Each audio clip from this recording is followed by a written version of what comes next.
Father and I wake at 7 o'clock. Father goes through to the kitchen first thing to fill the kettle and to open the damper on the coke-burning water heater. A cloth protects the table from any dust. I lay crockery and cutlery the night before. Food, of course, should remain in the cupboard until the morning.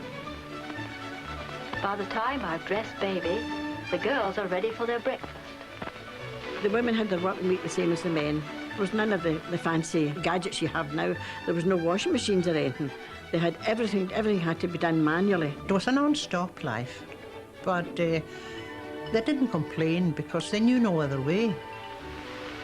With Father away on time, I see that Sheila and Angela are correctly dressed, and then to work. Washing up, then there's the living room grate to clear and the fire to lay, and then the room to tidy up for the chance visitor. The step and the porch should be scrubbed at least once each week. My brushes are lacquered, so they only need a rub, thank goodness. Men didn't take much to do with household stuff. They were the men that brought in the wages, and that was how it was, end of story. If your man's meal wasn't on the table, didn't matter what time he came in. If my father came in even after being at the pub, and there wasn't a meal stuck on put on the table in front of him, there was a riot.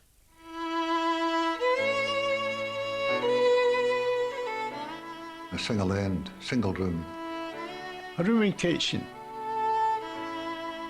It was a long thatched house we had. I would call it a townhouse.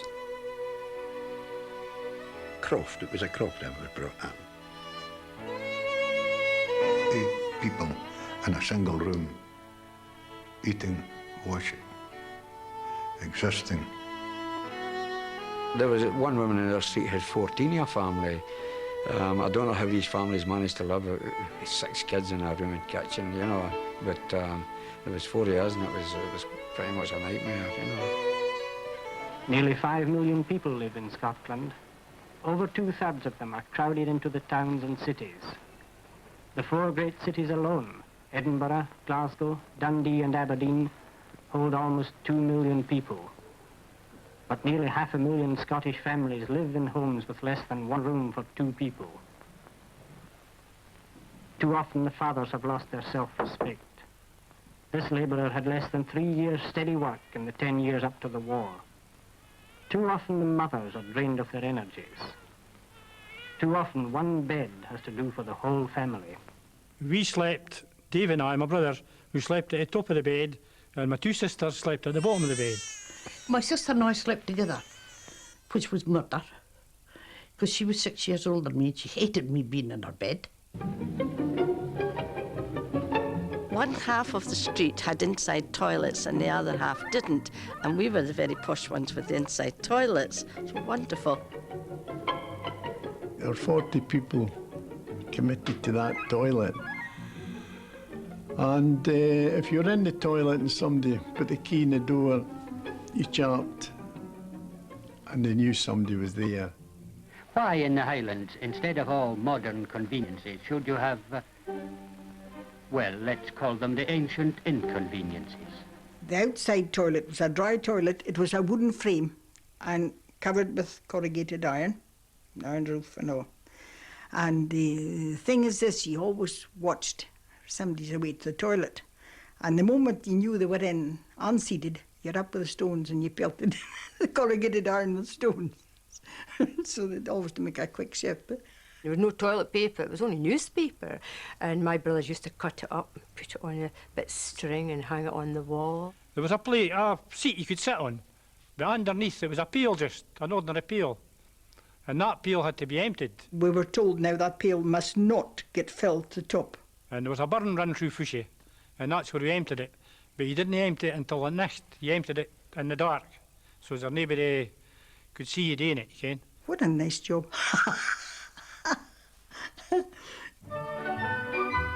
We had everything done for us in the sense that we had maids. We would put our shoes outside our bedrooms at night for them to be cleaned and find them there cleaned in the morning. Ridiculous. I could remember as a very young child, my hot water bottle would be changed at 10 o'clock at night. I could just conscious of it being slipped in by the maid after having been changed. Now, it wasn't lovely. Her name was Mary, and she was a lovely lady. But of course she had to wear a black dress, white apron, and a little white cap. Apart from doing the housework and helping out generally, she was like a nanny, really, to us as children, you know. They were very much part of the family. We went away on holiday, we would take a house for 2 months, and maids would come with us. And all just went and, no, spoiled, I would say, but very nice. It is Glasgow, a city of contrast, where beautiful districts alternate with congested and ill-planned areas. Dirt was endemic to your way of life, your whole background. I mean, can you imagine a room and kitchen or a single end, as you call it, a one-room house with 4 or 5 kids in it, and a man coming home from industry, filthy? It must have been an almost impossible task. I keep remembering my mother always seemed to be washing and scrubbing and cleaning. If my mother had a bar of carbolic soap or a bottle of disinfectant, she was in her element. It was like giving her a bottle of the best perfume. Bugs, they were coming out the walls, you know, and the place was, and it was a losing battle. Oh, there was an awful lot of mice, and actually some of the mice you could see them coming out the fireplace and right over the chair, and from the chair onto the sink. And no matter how you stamped or made a noise, it didn't bother them. I think they were all deaf. The women in those time were the people who really held the families together. They were the real pillars of strength in a community, because it was a losing battle over the years against dirt and disease and deprivation. People accepted their conditions. Resilience was the main word for Glasgow. We were a resilient race, and I think that brought the character out by the way of having the times to come through.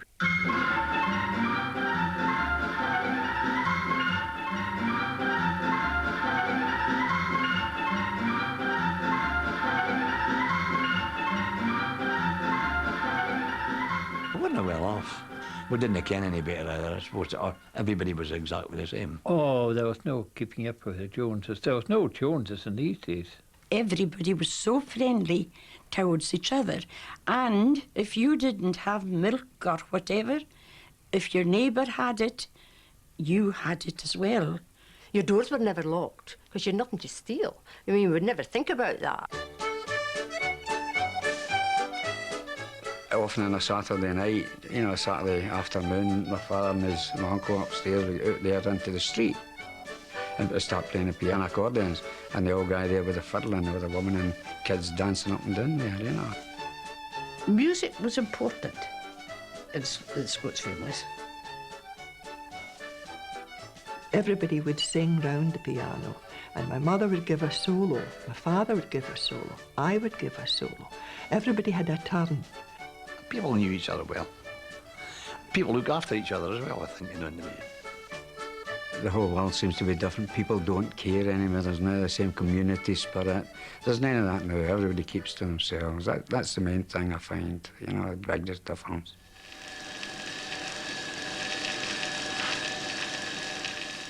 I wouldn't like to have been the housewife who did not clean the loo, who did not clean her lobby, who did not clean her stairs. She would have been the talk of the steamy. The ruling for wash days was that you had to keep your clothes in a certain sequence. So everything had to be immaculately hung and in size and in colours. You also had to show to the neighbours because everybody watched each other's washing. And you got 1 day a week to do this. And each wash day was Mrs. So-and-so's, and so you knew exactly whose washing that was. So therefore, you didn't hang out anything that didn't look what the neighbours weren't to see.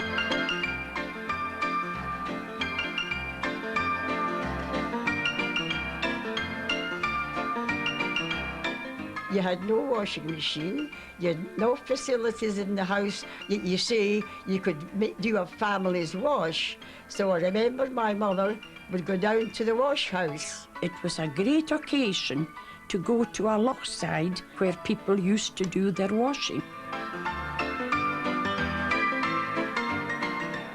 And she would put on the fire a lovely big boiler, oh, smashing.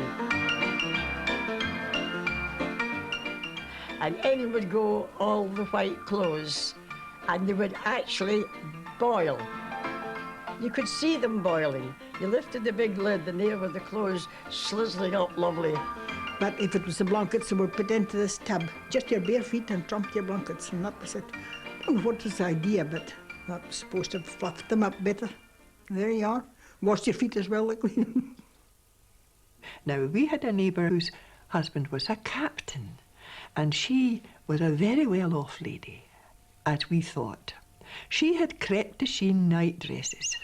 Now, you don't even know what that means, but that was the latest in finery, you know. And my mother would look down and look at these crepe de chine night dresses. Now, I can remember this as clear as can be, admiring her underwear and all this. And I think the lady was doing it on purpose, really, to let everybody else see it. You can't believe it, but this is what was on. We had very little entertainment, and I think, but that was part of it. Now, it had all to be brought in by 1 o'clock. Because after 1 o'clock, anybody with their apron still on was a slut, because they hadn't done their job in the morning. The afternoon was to go shopping and was to be dressed, and you were then the lady of your house, as it were. This is ridiculous, I know, but that's how it was. If I knew you were coming, I'd have baked a cake, baked a cake, baked a cake. If I knew you were coming, I'd have baked a cake. How'd you do, how'd you do, how'd you do? My mother baked 3, maybe 4 times a week. You know, when you come in, you smell the waft of the pancakes or whatever it was she was smelling. That was the nice thing about these days. People baked and the houses all smelled of bacon, you know. I always have Bluebell on my table.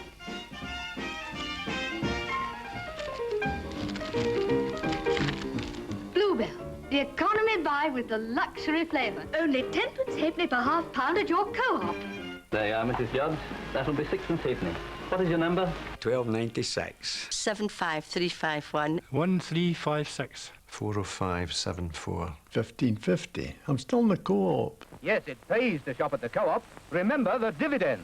Isn't that funny? Because everybody remembers their mother's co-op. I couldn't remember mine, but I could remember my mother's. Oh, we're on our way to the co-op, for you save whenever you spend, and the service you delight, the future's always bright with the co-op dividend. The co-op played a huge part in working class people's lives. You went to the co-op butchers, the co-op bakers, co-op grocers, hairdressers, even the co-op funeral plays. When you go for your breakfast, be sure you always take a good plate of Unitas breakfast oats. The value of them lies in the fact they're appetizing, and eating them good health in you promotes. When once you taste their flavour, forevermore you'll favour Unitas breakfast oats. Fruit out of a tin. I think that was fantastic. First time it started coming to the shops here, I thought that was great. Because it was so rare that you ever saw fruit out of a tin. And I thought, this is the ultimate treat. Oh, cheer up, dear. I've got a nice surprise for you.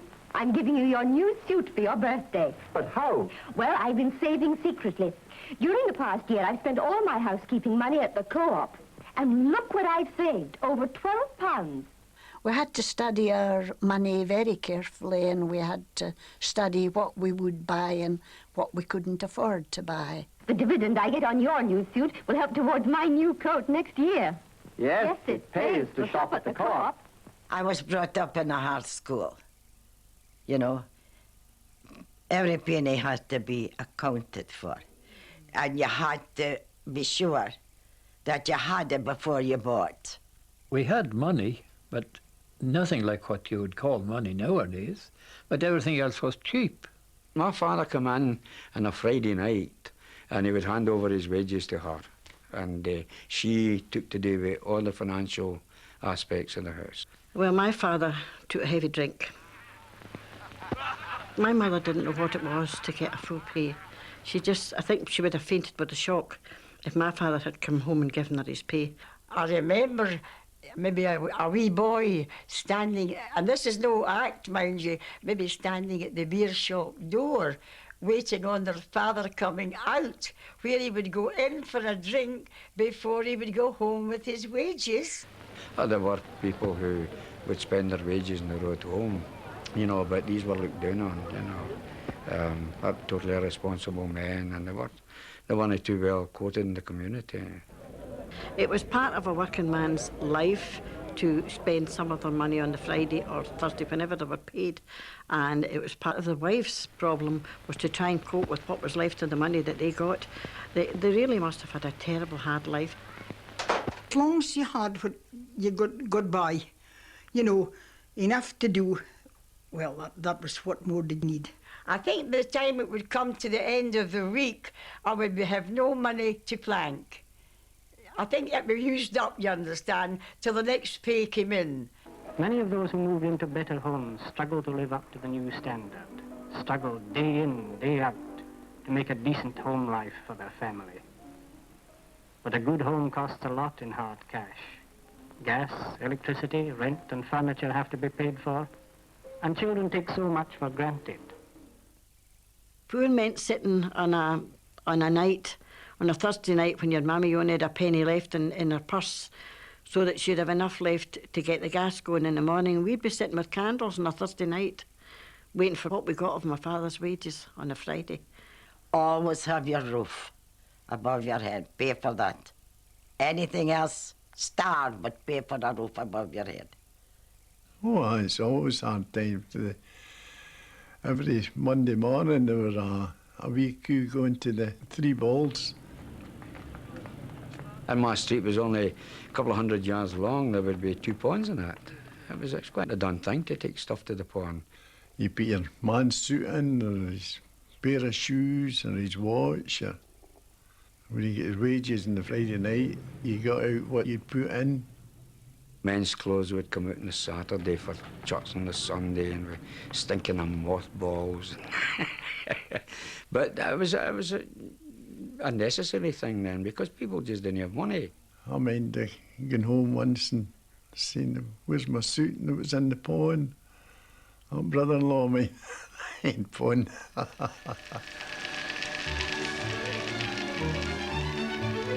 And here comes my sister. When she's got time to spare, I get an afternoon off. Well, goodbye. I'll be back at 5. I'm going gay. Yes, it's a sewing bee, and what a grand thing it is. It means that any sewing, mending or knitting be done in company with others who've got the same interest. And we can have a good gossip without wasting any time. Friday was always the day I hated. That was a vinegar day. Well, you know, when furniture got washed down, then Mother would have a big bucket of water there, and she'd pour vinegar into it, and they would wash down all the doors, and all the skirting board would get done, you know, and you know, the smell of vinegar, I hate it to this day. Between Thursday and Friday, all the heavy work was done. Everything was pulled out, and the floors were scrubbed. The grate was black-leaded. We used sand to clean the range. The brass was polished to death. And if you were lucky enough to have a carpet, you took it out and beat spots off it. Zebo for the block bits. Work didn't stop at all until you went to bed. This film is about time. Time saved by Hoover. Time for women to devote to leisure, to their children, to their husbands. It's about time. And whether you already have a Hoover that has given you years of service, or whether you ought to get one, when you catch sight of the name Hoover, remember, it's about time. We didn't have the electricity until 58. Hence, the first thing I think was the Hoover. It was a travelling Hoover salesman who came round the doors, encouraging my mother to buy a hoover, you know. And he produced all kinds of bits and pieces and threw them all over the carpet and demonstrated how efficient a hoover was compared with the brush and shovel system. And it was delivered to us 2 weeks later. It was very exciting indeed. And finally, the new model has the searchlight beam to spy out the dirt in dark places. You know how that sort of dirt gets overlooked unless you're careful. We were all quite amazed at what it could do and very pleased because the less time that had to be spent in housework was more leisure time. The hoover was constantly in her hand, and it helped make time for a game of tennis or a cup of tea with her mother. She even joined a keep fit class. The worst day of the week was Sunday, without a doubt. I think most people went to church when I was a young man, and do now. I can't tell you how many churches there was. There was every church possible that I know of. The Baptist, Methodist, East Church, West Church, Parish Church, Methodist, and I can't tell you all the rest there wasn't there. There was no work at all done on Sunday except the cooking. The only day they ever had off was a Sunday, and that was the day you went to church. And you were taught that. You went to church in the morning, Sunday school in the afternoon, and church at night.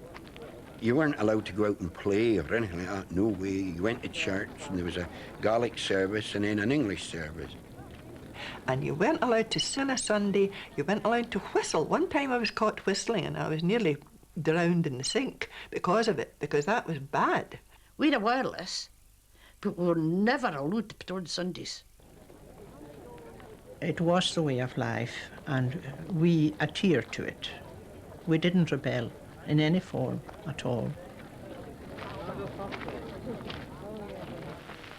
By the time Father comes home, Baby is in bed. But as far as my father was concerned, if he wasn't in the pub, he was sitting in the house reading. He didn't really give us much of his time. My father was out working from 8 in the morning to 6 at night. He didn't have much time when he came in. Sometimes he had a spare time job. So you never saw a great deal of him. Father was very seldom at home. So he was threatened that wait till your father comes home. When my father came in, which would be just after 5 o'clock, my mother would say to my father, Ian has done such and such and such and such. And my father would take the Gelly toys, which was rolled up, out the drawer and put it on top of the big wooden dresser, clunk. And it sat there in front of me while I was eating my tea. And then after tea, I would get it. Bang, bang, it was sore. This belt seemed to be about a foot thick. So it was a big, you know, you were always respectful of older people, you know, and terrified of your father. You know, that was the thing. But Father was the one who ruled the roost, and he had his chair, and you didn't sit in that chair. You were in serious trouble if he was about and you dared to sit in that chair. He was the boss.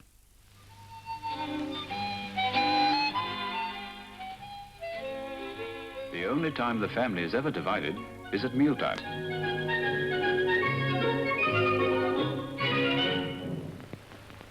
You all sat at the table, and you had your meals at the table. Not like nowadays, you sit with them on your knee at television. You sat at the table and your mum fed you. My husband gets to hear all about the girls' day and mine, and he tells them something of his own work. It's really the one time in the day when we're all together, and so it forms a very important part of our family life. Mother was really fond of us saying grace at our meals. Lord, we thank you for this food. Bless it to our bodies. For Jesus' sake, amen. Anything like that was what was said.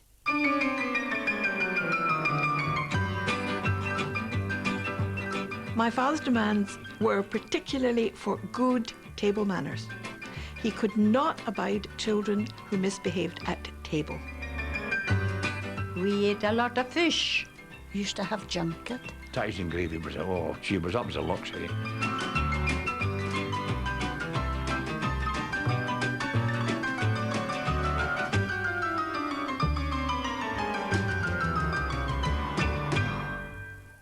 There was no television, no wireless. So we went kailing and listened to old men and old women telling stories, fairy tales and ghost stories. Oh, ghost stories, they were great. We used to be scared out of our wits to go out after listening to them. I firmly believed in ghosts till I was about 17 or 18. I remember the first wirelesses that came, and they all used to congregate in the one house to listen, to the wireless. They thought it was wonderful. You know, it was a wireless, there were no wires, and it was a big accumulator, a thing like a car battery. You had to take the accumulator to the garage, the local garage, and they charged the accumulator up. We used to have to carry this thing. It weighs a ton, you know. My granny, because she was Brethren, did not believe in wirelesses. She never had the Neville's music.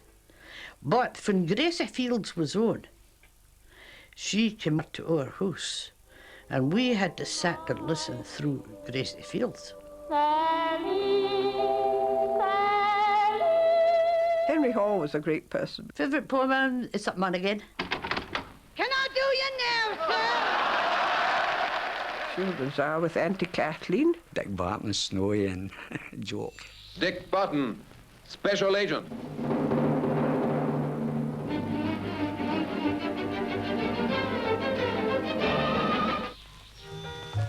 Good night, children, everywhere.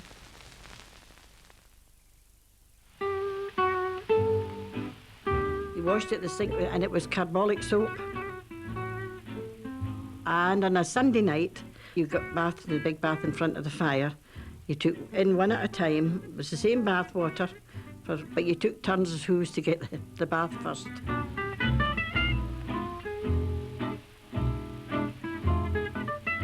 We had a cold water tap right in the middle of the point, and everybody got their water from there. To get boiling hot water, we would go away to the steam engine, which came just down on the lines, just right at where the fish houses were. And the engine driver would turn the tap on and fill the bathtub, and two of you would have this bath, and they would be laughing and carrying on, you know, because I come and give you a bath tonight and so forth. And then it's bed for Angela.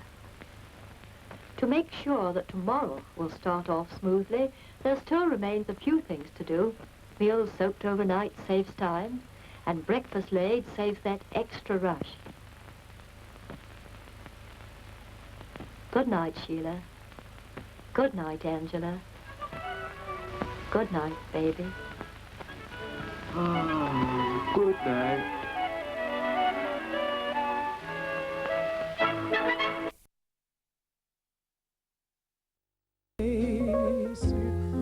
But I always knew. That's what you used to love going to Barland for. You're all excited, weren't you? Who you going to meet tonight? 57, what, 1957, 58? Must have been about that. Where the sun. I really liked it. It was quite funny and made me feel quite good and relaxed, you know.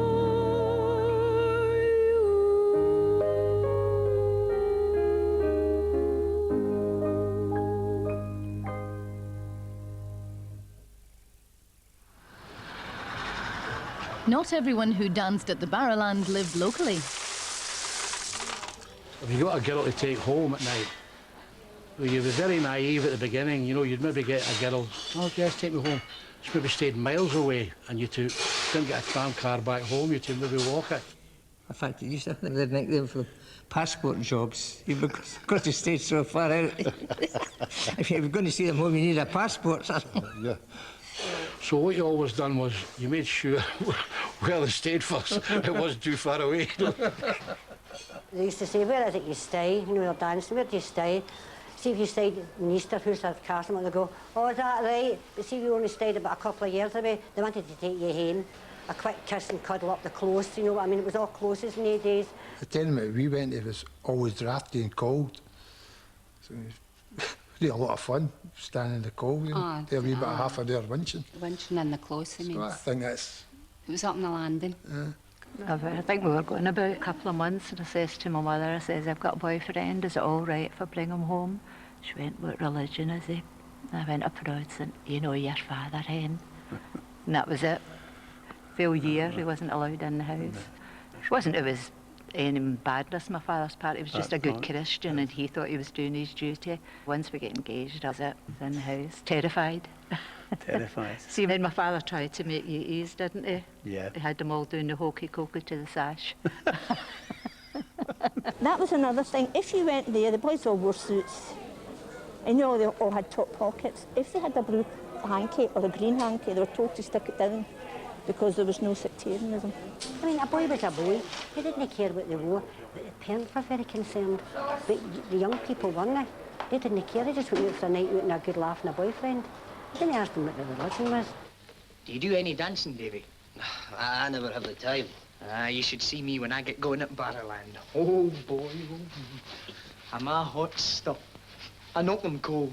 What's Barrowland? What's Barrowland?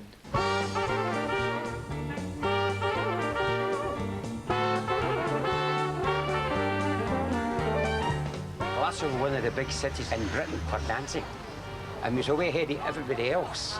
We'd have got a white choice in Glasgow then. We'd the Party, the Playhouse, the Carmel. But Barrowland dancing was the mecca for dancing, you know. Barrowland dancers were the greatest dancers in Europe. Then were the days when dancing was dancing. You know, slow foxtrot, waltz, tango, cha-cha-cha, rumba, you mentioned it, you know. And when you went to another hall, say it was a dancing parley or wherever you went to, the girls would say, oh, you're a Barrowland dancer. Well, that good, you know. The Barrowland opened its doors